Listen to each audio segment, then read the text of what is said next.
this way quite soon to publicise his latest movie. If we can stop him in his tracks, okay. If not, we're in trouble. Hold it, lads. Hold it, hold it, hold it. What should we hit him with now? How about a few verses of Volare?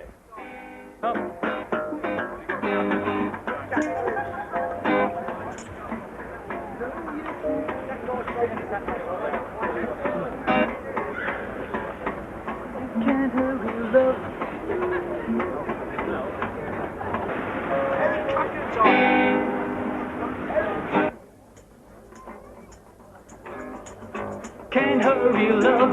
No, you just got to wait. You know love don't come easy. It's a game of give and take. You how much love can I take before the holy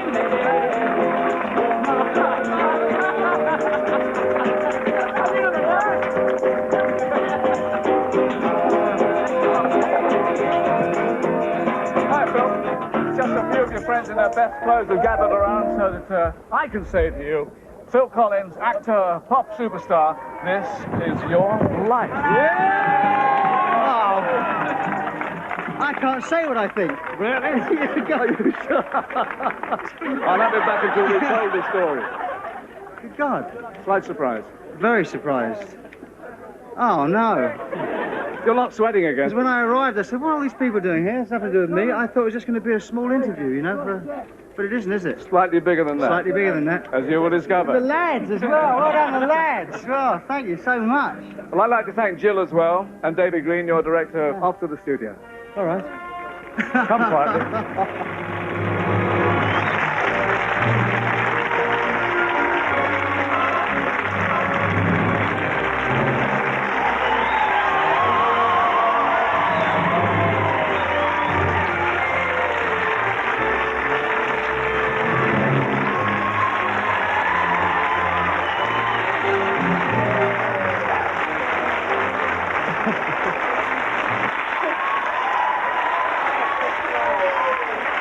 Well,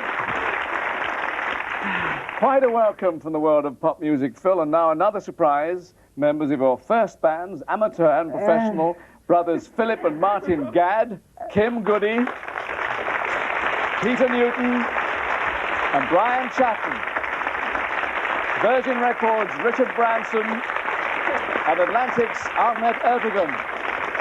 Tour musician from Wisconsin, Daryl Skirmer, and from Los Angeles, Chester Thompson. And the boss who's looked after your career since your Genesis days 15 years ago, Tony Smith. And Phil, from golden discs to silver screen, you're now well on the way to movie stardom as great train robber Buster Edwards in the film Buster. Oh, look at them passports. They were right, ain't they? Mind you, it's a good job I was on the spot. I mean, you would not believe some of the rubbish they try to palm me off with. Just goes to show you get what you pay for, in the end. Are we all right for money? Yeah, well, that's why I came over here, wasn't it? The Swiss account is now operating properly. The money will go from here on to Nassau or then on to Mexico. How much do you have to fork out? £1,000 for the courier, £2,000 for the bank charges. Stuff, but look at them, eh? I mean, that is the good life, that is. That's what we worked all them years for. The good life. Hmm?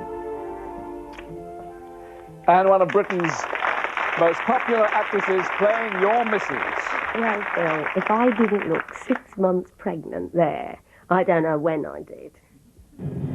Of course, it is the delightful Julie Walters.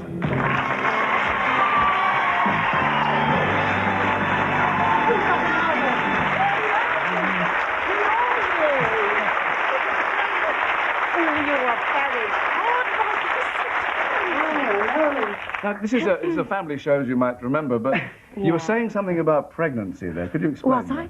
Oh, yes. Well, yeah, I was pregnant in the film, and no one was supposed to know. But of course, I mean, it stood out like nothing in my neck. I look huge. I got a neck. They did, didn't they? Your neck looked... They did. They were like weapons. I terrified Phil on more than one occasion. And you frightened him to death tonight. Thank you very much, Julie Walters. I don't know.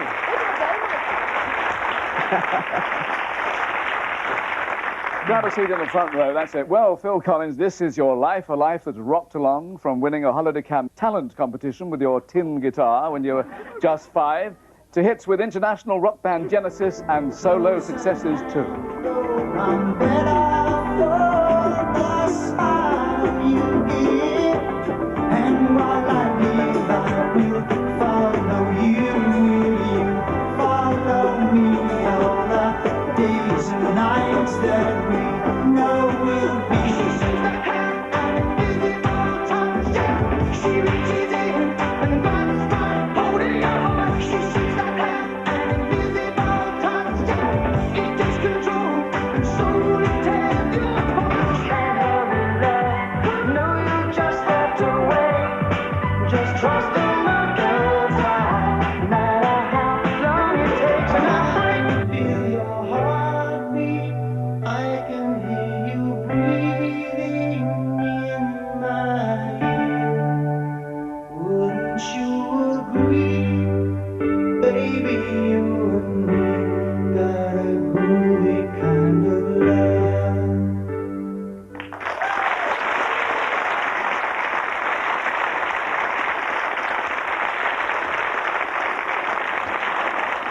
Well, we're playing your songs, Phil. Be fair, did you ever imagine things would go so well?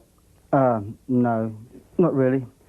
Constantly surprised, but nice surprises, though. Yes, they're the best ones, aren't Yeah. they?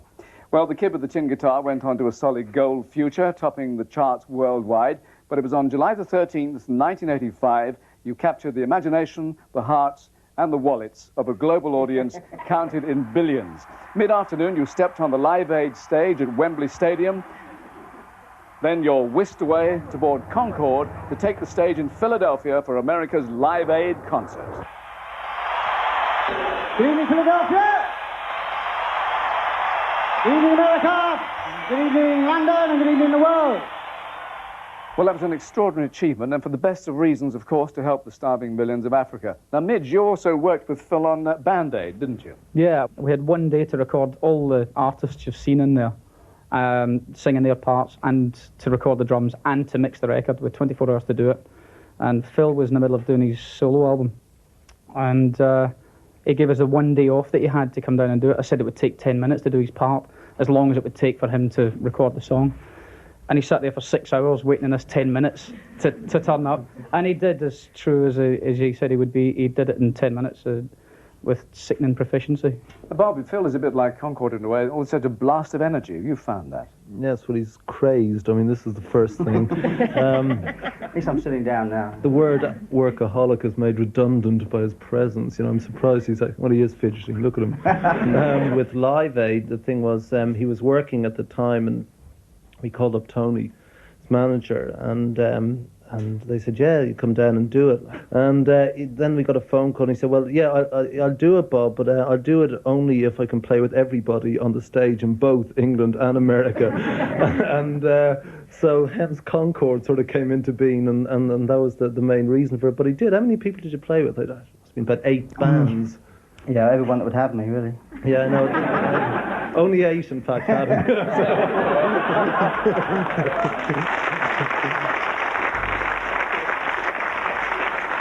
But anyway, as we saw from that cheering crowd, it really was Philadelphia that night. Of course, you are just as famous.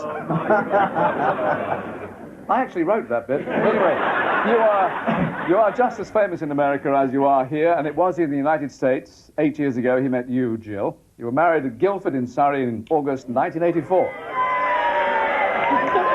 Good heavens. Yes, the vicar is here tonight. But Phil, there is another very important young woman in your life, and you'll know who I mean when I say she lives in Canada, and she fancied herself as a star in the world of grand opera. Lovely. Of course, your daughter by your first marriage, not in Vancouver tonight, but right here, 16-year-old Jolie.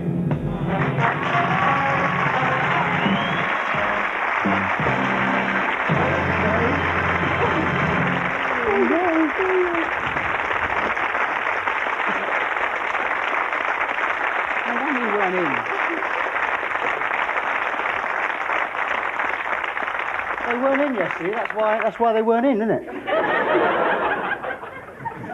I left messages on the answer phone. And they won't be in tonight either. Anyway, Dame Kiri might be worried about the competition, but your singing doesn't seem to strike the right chord with Dad, does it? No, when I was a lot younger and I used to play with my toys, I used to pretend to sing opera.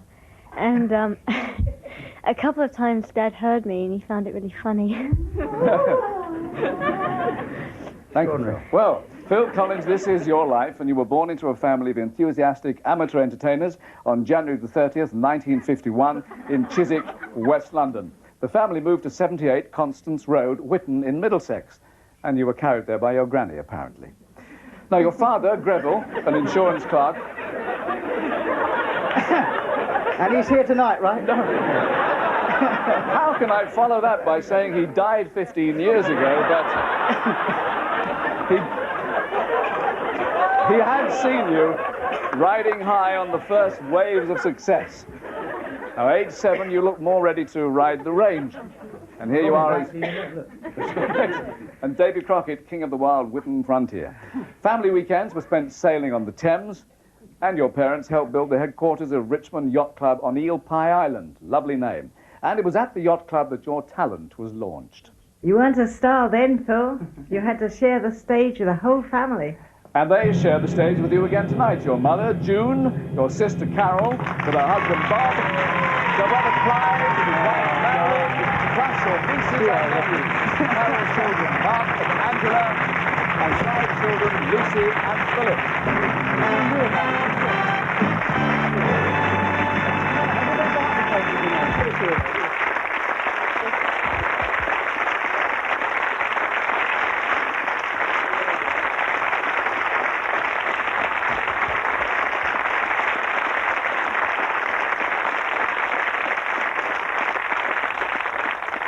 And June, we've got a picture of the Collins clan taken when Phil was just 4. And I love the parting, that's beautiful. But it sounds as though Phil got plenty of encouragement in the entertainment business from all of you, didn't he? Yes, he did. His father and myself sang at the yacht club concerts, and Clive, Carol and Philip played comedy parts. And Phil, you first played the drums at the yacht club, just as well it was an island perhaps. Were you appreciated, do you think? At the yacht, well, actually, I used to do all right at the yacht club. It was at home I wasn't appreciated. The neighbours, they called the police before they come and tell us. Well, actually, both your brother and sister went into different branches of the entertainment business. Carol, you as a... A professional ice skater. And Clive? A cartoonist. Cartoonist, plenty of material for you here tonight. But, Phil, now about those drums. How does an international rock superstar get started? In your case, it all goes back to one Christmas 30 years ago and this scene between family friends, brothers Reg and Len Tungay. You thought about what we might buy Pip for Christmas this year, Len? Well, I don't know. He likes drumming, doesn't he? I know. What about a drum set like that one I made in a wooden soapbox when I was at school? Get some bits and pieces and make them all fit into a suitcase. Yes. I'll go and see if I can find some of the bits and pieces of the old set that we can fit in with them.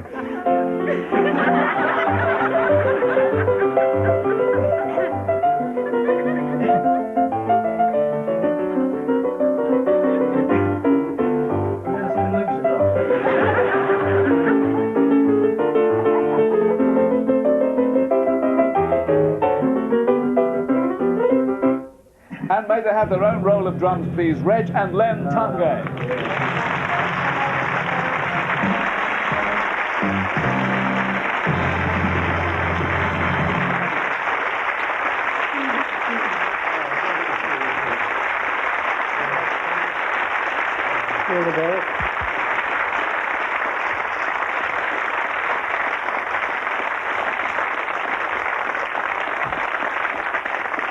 Well, Phil, that present inspired you so much that you sold your train set to buy a professional set of drums.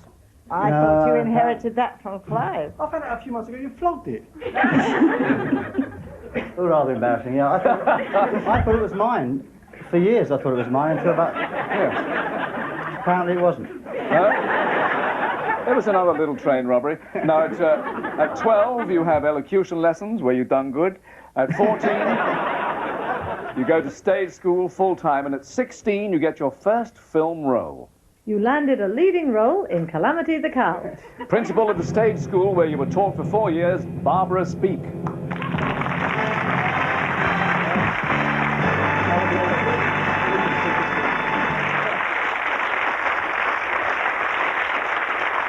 So, Barbara, how did he make out in his movie debut? Not very well. He had a difference of opinion with the director and was written out after 2 weeks. Well, that's a tragic story, but all is not lost, Phil. We have tracked down that first film role. Let us see if we can spot you in Calamity the Cow. Oh, she's pretty useless. Stopped giving milk and causes calamity in the herd. I'm sending her for slaughter. Dad, you said I could have a cow of my own. Can I have this one? No, I'm in one of our herd. You said I could choose.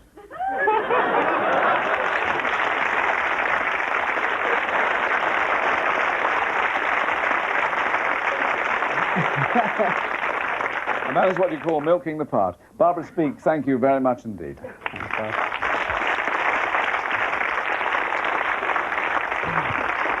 Well, Phil, your West End debut as the Artful Dodger in Oliver is far from calamitous, but you turned down the chance to tour Japan with the show because you are so keen to play the drums. Now, you spot an advertisement in the Melody Maker. A successful group is auditioning for a drummer. But you hardly looked the superstar when you came to the audition to be the new drummer for Genesis.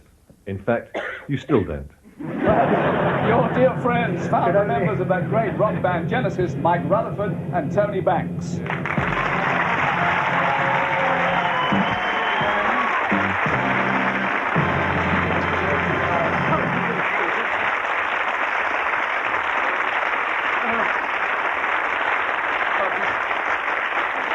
Phil being an outsider, he did impress you at the audition, didn't he? Oh, yes. We only found out after he'd been in the group for a while why he'd been so good. He sneaked in early, you see, and he listened to all the other drummers auditioning. So when it came to him, he knew that all the songs backwards. And we thought, wow, how fantastic. And that's how he got the part. Makes absolute sense. Thank you very much. Mike Rutherford and Tony Banks.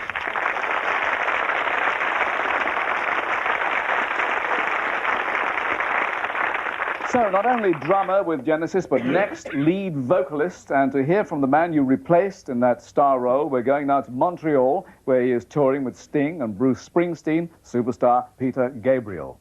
Hi, Phil. This is Peter, and I'm sitting backstage in Montreal, and we're doing a tour for Amnesty International, taking us all the way around the world. And that's the only excuse I have for not being with you tonight. We're very proud of you, Phil. And I remember a lot of things. I remember the fiver that I lent you in 1972. And I remember that you could play the drums a lot better than I could. Anyway, I've been very pleased to see your meteoric success and how well you've done in everything. The production, singing, writing, acting. Well, I can think of a lot of words of how I feel, but jealous, of course, isn't one of them. Anyway, I'm very pleased, and I wish you a great evening tonight, and lots of love. Bye.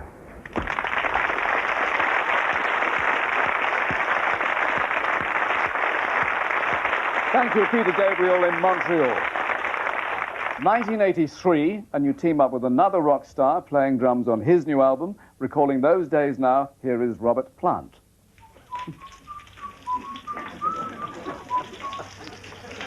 But every morning, sausages, sausages, sausages, and tomatoes. Something rather peculiar about it. Almost a fetish. But still, rock and roll goes on.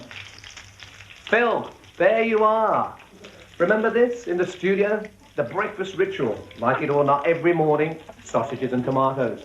And if you didn't eat it all, double portions. Well, they've got you, and quite rightly so. So enjoy the evening. I'd like to be with you tonight. So thanks for all your efforts along the way, and good luck with the movie. And as you can see, for some of us, it's still hell in the kitchen.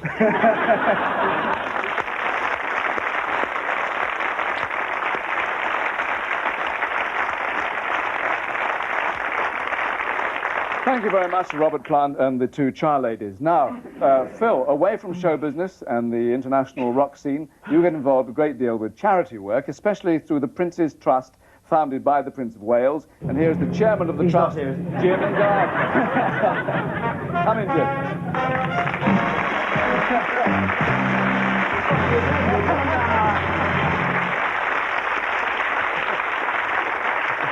Jim, I can see by that posh piece of paper you have a personal message for Phil from the Prince of Wales. That's so. Dear Phil, I'm very sorry I can't be here in person to give you a terrible shock and probably embarrass you dreadfully. But I've asked Jim Gardner to say on my behalf how indebted I am to you for all the wonderful work you do for the Prince's Trust and for the encouragement of so many young people. I appreciate it enormously, almost as much as the songs you write with such flair and originality. I hope we'll all be able to enjoy many more years of your outstanding performances, and I wanted to take this opportunity of sending you my very best wishes and congratulations on a special occasion. Charles. Thank you, Jim Gardner, and of course, His Highness the Prince of Wales.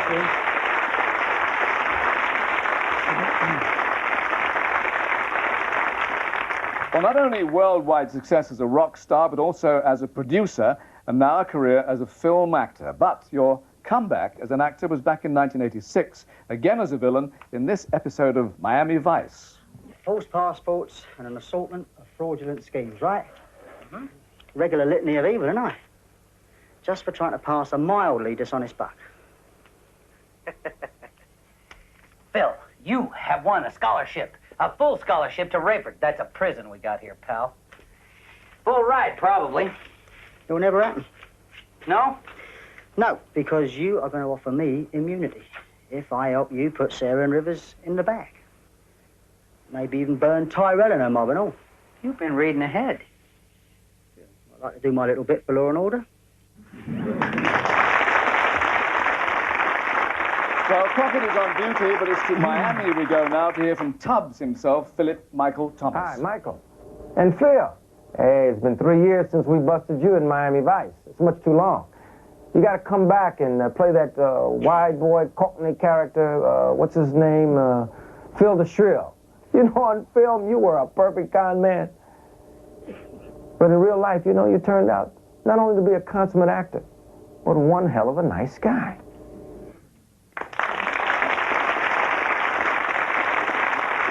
Thank you, Philip Michael Thomas in Miami. Now, Phil, you were just 12 years old when you hit the skins on your first professional drum kit, and on our screen you will now see another 12-year-old photographed at his drums. Actually, we can do better than that. Here he is in action.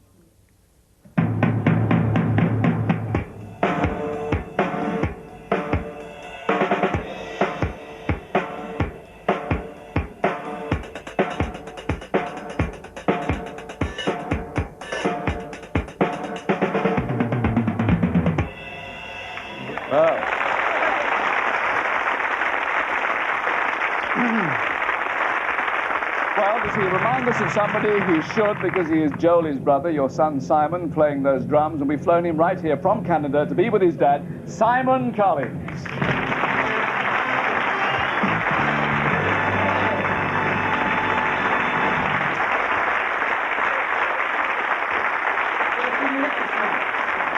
Well, he's a chip off the old drum block, all right. Phil Collins, this is your life.